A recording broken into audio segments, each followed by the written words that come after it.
한 15년 전, 20년 전만 해도 위암으로 진단되면 초기든 말기든 다 수술만 했어요. 전신 마취로 오고 뭐 배에 상처를 내고 수술하고 하는 게 아니고 내시경으로 수면 내시경으로 잠을 자고 나면 그 암을 완전히 제거를 해서 완치를 시킬 수 있다면 최고죠. 점막을 제거하는 이러한 그 시술은 전제 조건이 큰 전제 조건이 뭐냐면 이제 위암 진단을 받으시는 분들이 의사 선생님들의 전적으로 많은 의지를 하겠지만 치료법이 요즘 되게 다양해서 이제 외과적인 지금 수술도 있고 그다음 항암 치료도 있고 환자분들은 여전히 혼란을 많이 겪으시거든요. 그렇죠. 그래서 이게 순서도 또 다를 것이고, 네, 뭐 항암을 하시고 수술하시고 또 항암을 하셔야 되는 분들도 있으실 거고 그런 케이스를 몇 가지만 해서 가이드라인을 좀 말씀을 해주시면 도움이 될 것 같습니다. 이제 치료에 어떤 치료를 어떤 환자들한테 어떻게 하느냐 하는 가장 중요한 것은 환자분이 가지고 있는 병기입니다.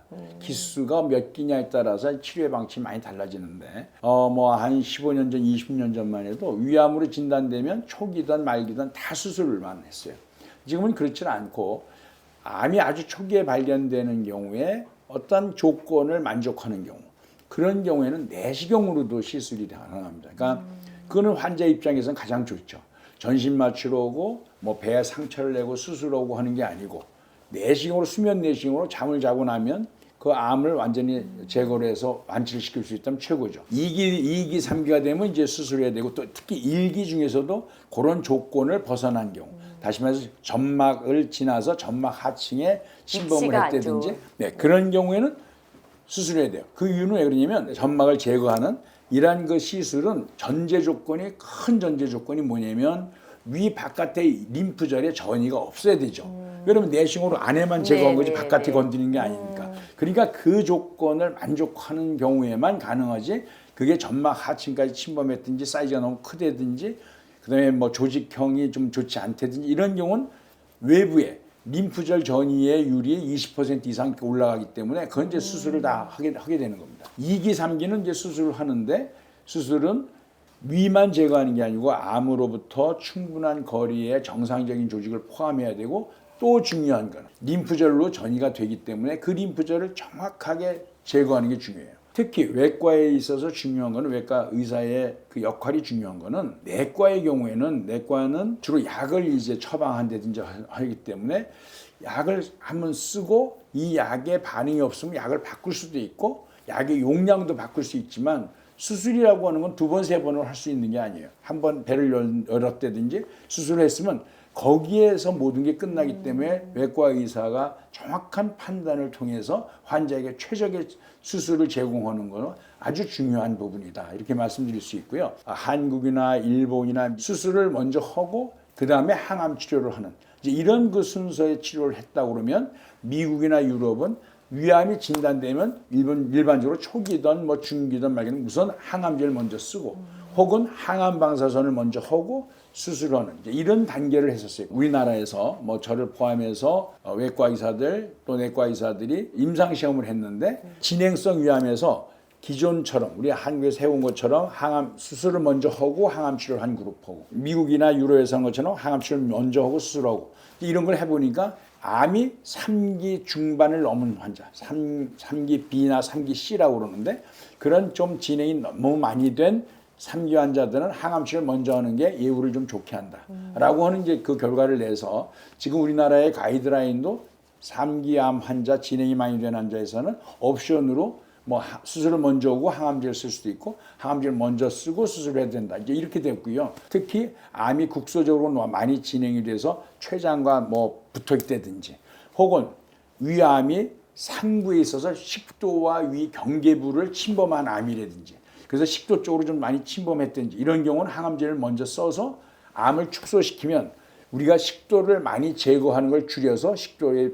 절제 범위를 줄일 수 있기 때문에 수술 후 합병증도 줄일 수 있고 예후에서도 좀 향상된 예후를 볼 수 있다 이렇게 말씀드립니다. 그러면 지금 말씀하신 것처럼 예전에는 수술부터 먼저 하고 항암 치료를 2기, 3기 환자. 네, 2기, 3기 환자에 있어서는 하던 게 지금 말씀하신 것처럼 사이즈를 조금 줄여서 그렇죠. 수술 부위를 최소화시키는 게 사실 또 완치된 후에라도 일상적인 생활을 그렇죠. 하는데 도움이 되니 그런 환자들이 이제 3기 네. 말 환자, 네. 3기 이제 말의 환자에서는 항암 치료를 먼저 하고 수술하는 것이 네. 도움이 되는 환자들이 꽤 있다. 네, 원장님 보시고 환자의 상황에 그렇습니다. 따라서 의사 선생님들이 판단을 네. 하신다 이렇게 이해를 하겠습니다. 그동안 원장님이 위암 수술에 가장 혁신적인 새로운 기술 뭐 이런 것들 많이 발전시켜 온 걸로 알고 있습니다. 가장 대표적인 게 오무 수술법이라고 알고 있는데 지금은 많이 다른 병원에서도 일반화된 걸로 알고 있습니다. 오무 수술이라고 해서 이제 많은 분들이 이렇게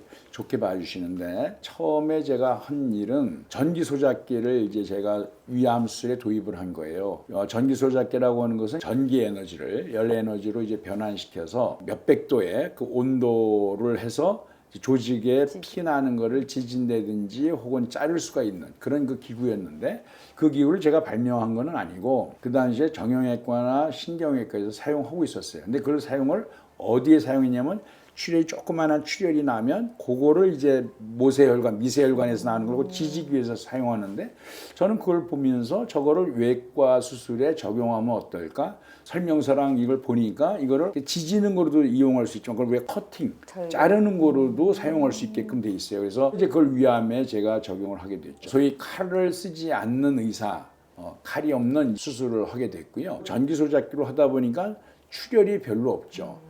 그러니까 출혈이 없으니까 무수혈 수술을 하게 된 거예요. 그때는 전체 환자 중에 30% 40%한테는 수혈을 하던 그런 시기였어요. 그러면 수혈에 또 부작용이 많잖아요. 이제 그걸 하지 않고 수술하니 좋을 뿐더러 또 수술 시간을 무지하게 단축을 시킬 수 있죠. 왜냐면 출혈이 되면 그걸 지혈하기 위해서 뭐 여러 가지 조작을 또 해야 돼요. 뭐 실루 매기도 하고 그러는데 그런 걸 안 하니까 수혈을 하지 않는 그런 그 수술이 됐고요.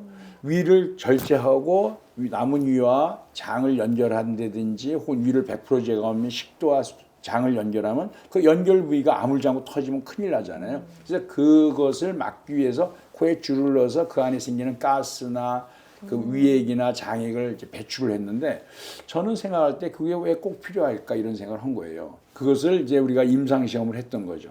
임상시험에서 한쪽 그룹은 과거와 마찬가지로 코에 줄을 넣고 한쪽 그룹은 줄을 넣지 않고 해보니까 줄을 넣지 않는 그룹은 회복도 빠르고 그렇지 않아도 수술해서 배도 아프고 막 이런데 여기에 코에 줄까지 넣어가지고 있으면 얼마나 답답하세요.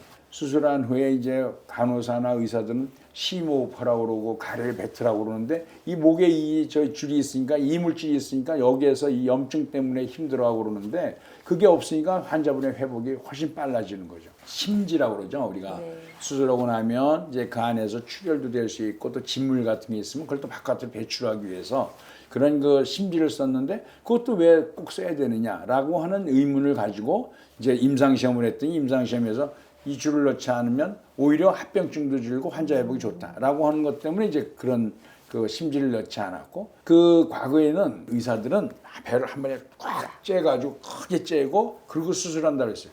물론 크게 째면 수술하는 입장에서는 수술하는 의사는 잘 보이고 뭐 시야가 좋으니까 잘 수술할 수 있지만 환자 입장에서는 그 수술이 그만큼 상처를 내니까 통증도 훨씬 더 심할 거고 수술한 후에 회복하는데 이 상처에 염증이 나는 이런 상처의 부작용도 더 많고 또 수술하고 나면 이걸 꼬매면 그 안쪽으로 복막에 가서 장이 갖다 또 들러붙어요. 그래서 장 유착이나 이런 빈도도 높아지는데 그걸 왜 그렇게 길게 하느냐. 그래서 15cm 요 명치 끝에서 배꼽 위에까지 상처를 15cm 열고 모든 수술을 한 거예요. 물론 처음에는 수술하는데 조금 불편하기도 하지만 그 조금만 익숙하면은 다 할 수 있거든요. 그러고 나니까 배꼽 아래는 물론이고 배꼽 주위에 상처가 없는 거죠. 뭐 그런 것들을 얘기하면서 오무 수술을 한다 이런 그 얘기들을 했고 처음에는 뭐 어떤 분들은 어떻게 저런 뭐 수술에서 큰일 나는 거 아니냐 뭐 문제가 되는 거 아니냐라고 하는 학회에서도 발표했을 때 그런 얘기를 했지만 그 위에 다른 선생님들도 다 이제 그렇게 따라서 지금 뭐 위암 수술인데 코에 줄을 넣는 사람이 있나요? 없죠. 그리고 우리가 수술하는데 전기 소작기 안 쓰는 경우가 없고 다 이제 이렇게 변한 거죠. 지금 말씀은 이제 쉽게 하시지만 사실 의료계에서 기존의 방식을 깨고 새로운 거를 한다는 게 되게 어려운 일이실 텐데. 이 집단은 좀 보수적이죠. 상당히 보수적이고 또 위에 선생님 말을 우리가 들어야 되고 특히 외과 같은 경우는 도제식으로 우리가 교육을 받았기 때문에 위에 선생님 하는 걸 따라서 해야 되고 위에 선생님이 하던 거를 거역하면 이제 이단아 취급을 받기도 하고 뭐 야단도 맞고 그랬는데 저는 뭐 그런 말씀을 들어도 이게 환자한테 도움이 된다고 생각을 했기 때문에 그래도 또 좀 꿋꿋이 밀고 나갔던 것도 있고 그런 것이 나중에 결과들이 좋다 보니까 위에 선생님들도 다 이렇게 좋게 봐주신 것 같아요. 결국 지금 원장님 말씀한 오무가 환자들의 그렇죠. 입장에서 고통을 좀 덜어주는 입장에서 생각하셨기 때문에 나올 수 있는 아이디어였던 그렇죠. 것 네. 같습니다. 원장님이 한 20년, 30년 전에 오무라는 새로운 수술법을 개발하셨듯이 지금 뭐 로봇이다, 그 다음에 AI다, 굉장히 기술이 빠르게 발전하면서 의료계에도 많은 변화들을 가지고 오고 네. 있는 것 같습니다. 그래서 그 부분에 대해서는 어떤 의견을 가지고 계시고 환자분들이 또 새로운 그런 수술법을 접했을 때 어떻게 하는 게 좋은지. 네. 그럼 AI가 지금 영상의학과라든지 병리학 이런 데 이제 슬라이드를 이렇게 판독한다든지 영상을 판독한다든지 하는 데서는 상당히 그 신뢰도가 높고 시도를 많이 하고 있는 건 뭐냐면 내시경 진단을 하는데 AI를 도입해서 내시경 보이는 그 병변 중에서 암이 있는 부분만 꼭 집어서 이게 좀 더 명확하게 그걸 한정을 시키는 이제 그런 거에 이용이 되고 또 CT를 루틴으로 이제 우리가 하게 되는데 수술 전에 그런 CT와 AI를 접목을 시켜가지고 사이즈가 작은 그런 그 암을 발견한다든지 림프절 전이 여부를 좀 더 정확하게 정확도를 높이는 이런 데 좀 사용이 되고 있는데 앞으로 좀 더 정확한 진단을 이루는 데 큰 역할을 할 거라고 생각이 되고요. 치료적인 면에 있어서는 복강경이나 혹은 뭐 로봇에 AI를 이제 접목을 시켜서 수술의 범위를 정하는 데 좀 더 이제 명확하게 한다든지 수술할 때 이제 이런 그 해부학적 구조가 뭐 복잡하잖아요, 생체는. 그것을 어떤 길로 어떻게 들어가느냐 하는 거를 AI를 통해서 또 혈관이나 이런 것들이 사람이 다 똑같지 않거든요. 변이가 많이 있으니까 그런 것을 AI를 통하면 이 사람의 변이를 좀 더 명확하고 정확하게 수술하면서 혈관을 다치거나 하는 것을 줄일 수 있는데 그런데 또 그러면 이용이 수술 되겠죠. 플랜의 시뮬레이션을 그렇죠. AI로 미리 하고 그렇죠. 의사한테 가이드 데이터를 그렇죠. 제공을 할 수 있다. 제공할 수 네. 있죠. 네, 지금 그런 것을 시도하고 개발하고 하는 이런 사람들 많이 있죠.